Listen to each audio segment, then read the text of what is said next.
How I describe myself?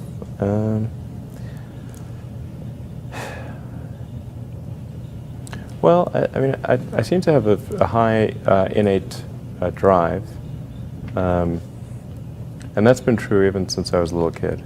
You know, I really had a very strong drive.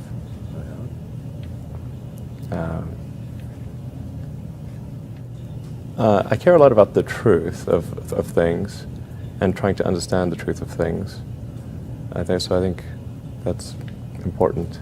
You know, if you're going to come up with some solution, then the truth is really, really important, I think. Yeah.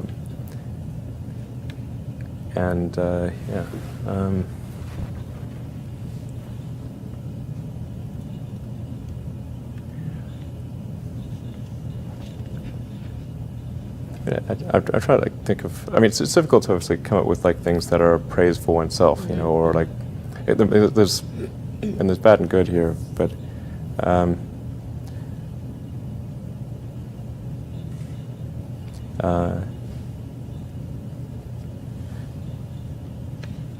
think like sometimes they're just like the things that seem quite clear and obvious to me, and I don't understand why they aren't so obvious to everyone. You know. So would you describe yourself as fearless? I wouldn't say I'm fearless. In fact, I think I feel fear quite strongly. But if what we're doing is what I'm doing is I think is important enough, then I just override the fear. Mm-hmm. So, but it's not as though I feel it like more strongly than I would like. But essentially, I mean, I just drive overrides fear, but I feel the fear. It's kind of annoying. I wish I didn't. Okay. I wish I felt it less. Mm-hmm. So, yeah. All these introspective questions are interesting. I don't get to ask these very often. Well, you have to look at what's the definition of an ordinary person. I probably wasn't that ordinary, but my lack of ordinariness did not manifest itself until later in life, or wasn't all that obvious. But I think people can choose to be not ordinary. You know, they can choose to not necessarily conform to the conventions that were taught to them by their parents. So yes, I think it's possible for ordinary people to choose to be extraordinary. I didn't expect PayPal's growth rate to be what it was. Yeah. So, and that actually created major problems. So we started PayPal on University Avenue. Oh. Yeah. After the first month or so of the website being active, we had 100,000 customers. Really? Wow! I didn't realize it was. Yeah, it was nutty. Oh wow. And how did it start? How did people just even know to use it? And I mean, obviously, both buyer and seller have to be involved. Yeah. Well, we started off first by offering people $20 if they opened an account, and $20 if they referred anyone.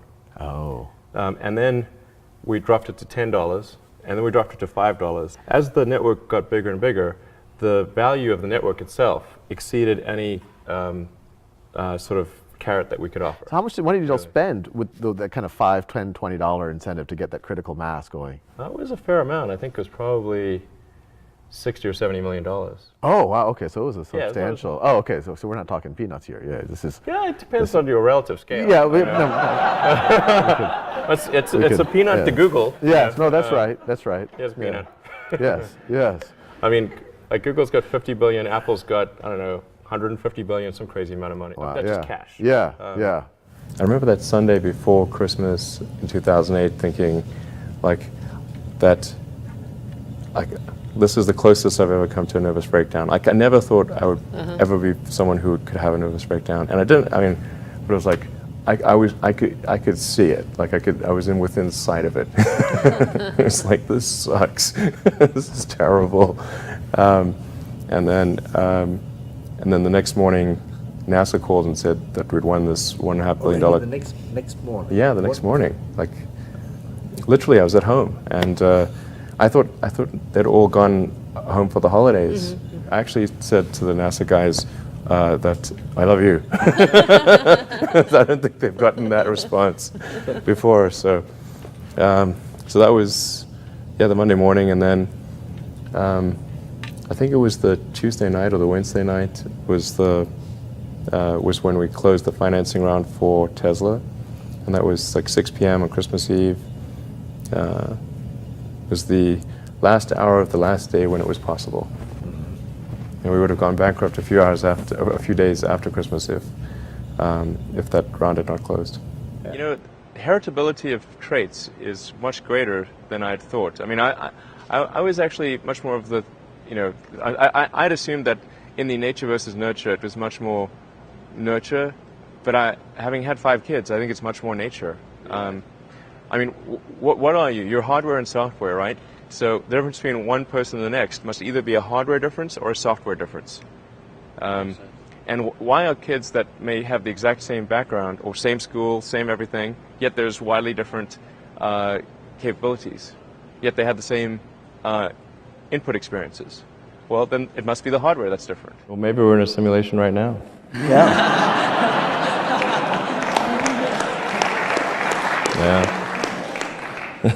Yeah, seriously. Sometimes it feels like that. Well, I mean, there's some interesting things here on the virtual reality front. I mean, just on the whole notion of a simulation, which is that if you extrapolate into the future and say, well, how good, let's say, will video games be in 100 or 200 or 1,000 years from now? If there's continued improvement, and you're in a full-body haptic suit with a sort of surround vision, and it becomes, beyond a certain resolution, indistinguishable from reality. And there are likely to be millions, maybe billions of such simulations. So then, what are the odds that we're actually in base reality? Isn't it 1 in billions? Is it? I mean, I can give the counter argument, but I'd rather you give the counter argument. Obviously, this feels real, but it seems unlikely to be real. I mean, well, it's not as though I'm dying to die on Mars, but it's like if you're going to die somewhere. Why not on Mars? Well, Okay. I mean, Okay. So choice A, choice B. So what should happen to your ashes then? Like being dead on Mars, what do you do with your ashes? With my ashes, I don't know. I'm gone. I don't care. You don't care? They can do anything. Put it in space somewhere. Yeah, I mean, I guess maybe scatter the ashes on Mars. That would be cool, sure. But I mean, the whole sort of retired Mars thing was like, a reporter asked me that question 6 years ago or something. It's like, where do you want to retire? And I actually said, well, I'm not sure I'll ever retire completely, but if I were to retire somewhere, then Mars would be a good way to go. I mean, in the ideal circumstance, I'd make one trip to Mars, come back to Earth, and then when it's time to, when you get really old, then go back to Mars when I'm like 75 or something, and then, you die there, and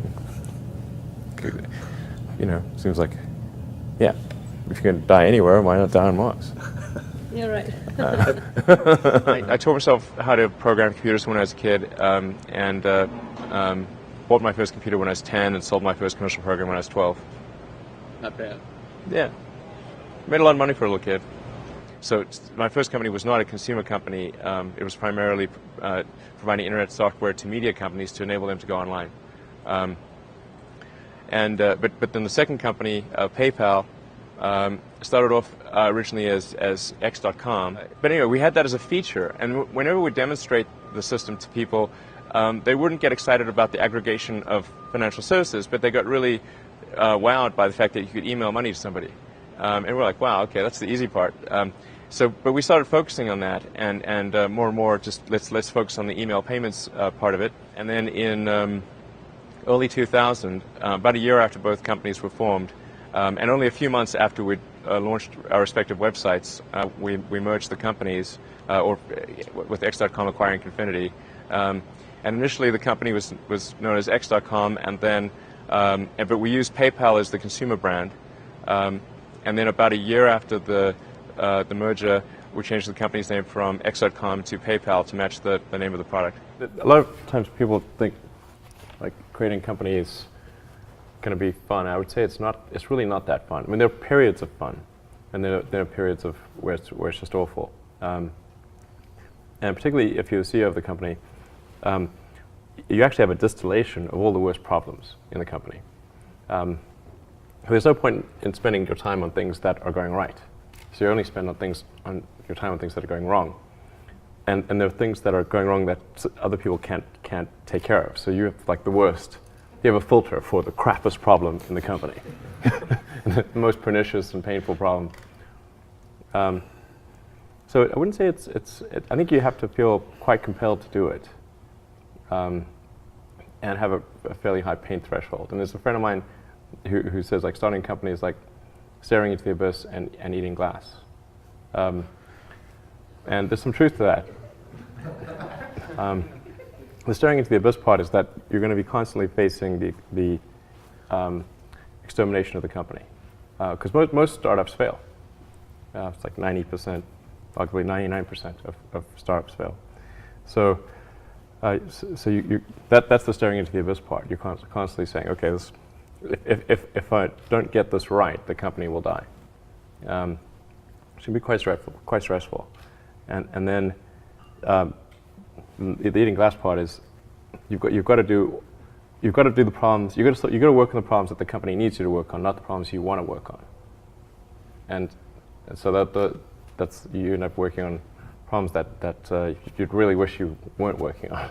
And so that's the eating glass part. Just towards the end of my undergrad, I was thinking that the internet would be something that would really fundamentally change the world and change humanity forever in a very significant way. It seemed to me like humanity was acquiring a nervous system, and previously you'd have people that were sort of isolated cells, if you will, but the communication mechanisms were weak, and there's really no way that any one cell had access to all the information of the collective consciousness.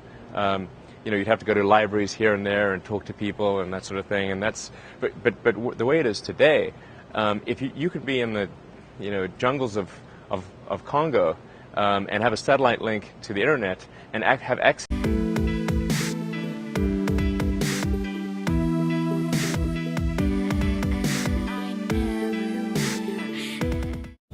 How would I describe myself?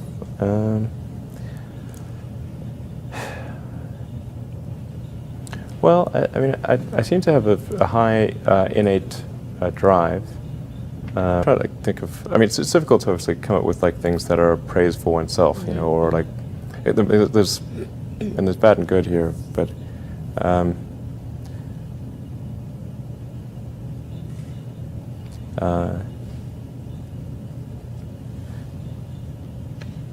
I think like sometimes they're just like the things that seem quite clear, and that's been true even since I was a little kid. I really had a very strong drive.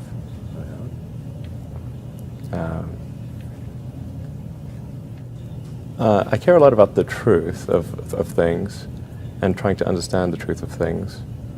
I think that's important. If you're going to come up with some solution, then the truth is really, really important, I think. And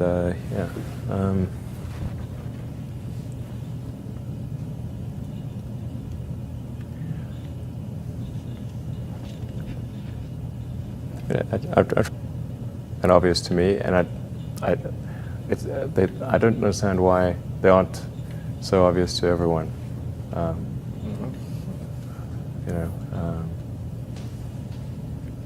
So would you describe yourself as fearless?